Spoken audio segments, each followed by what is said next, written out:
आज देश के बच्चों की तरफ से हम मोदी सरकार से 3 सवाल पूछते हैं। सवाल पहला है कि अगर परीक्षा का सिस्टम सच में सुरक्षित है मोदी जी, तो अब तक हर लीक, हर गड़बड़ी, हर फायदा उठाने वाले और हर जिम्मेदार अफसर का पूरा हिसाब तारीख के साथ हमारे देश के सामने क्यों नहीं रखा गया?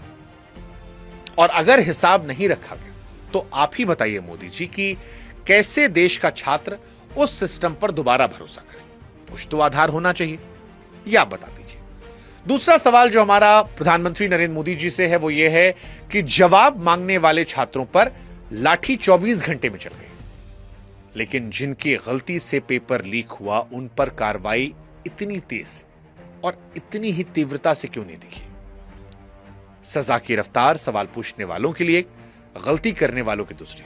इसी में एक सवाल और ऐड कर दे रहे हैं। राहुल गांधी प्रोटेस्ट करने आपके घर के बाहर गए तो आपके मंत्री राहुल गांधी जी के पास पहुंच गए, लेकिन छात्र 20-21 दिनों से प्रोटेस्ट कर रहा है, आप सोनम वांगचुक को उठा सकते हैं, आपके मंत्री मिल क्यों नहीं सकते थे?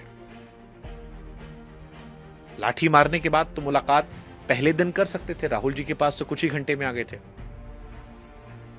क्या पद देखकर संवाद किया था?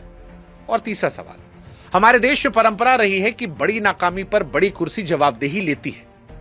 नेहरू जी के दौर में लाल बहादुर शास्त्री साहब ने इस्तीफा दिया था, अटल जी के दौर में नीतीश कुमार साहब ने इस्तीफा दिया था। ऐसे में देश की सबसे बड़ी मेडिकल परीक्षा की साख पर हफ्तों से सवाल उठ रहे, छात्र सड़क पर हैं, तो जवाबदेही की वो परंपरा इस बार कहां है? इस्तीफा ही हर जवाब नहीं होता, मान लिया, पर जवाब तो कोई हो। 3 सवाल दर्ज है, जवाब जब आएगा हम वो भी दर्ज कर लेंगे और उम्मीद करते हैं कि इन सवालों को आप जनता जो है वो बढ़ाकर सरकार के कानों तक पहुंचाएंगे ताकि उन्हें समझ में आए। जैसे हमने मोदी जी से बोलने की अपील की थी, आज उन्होंने बोला, तो अगर ये आप समझेंगे तो शायद वहां तक पहुंच जाएगा।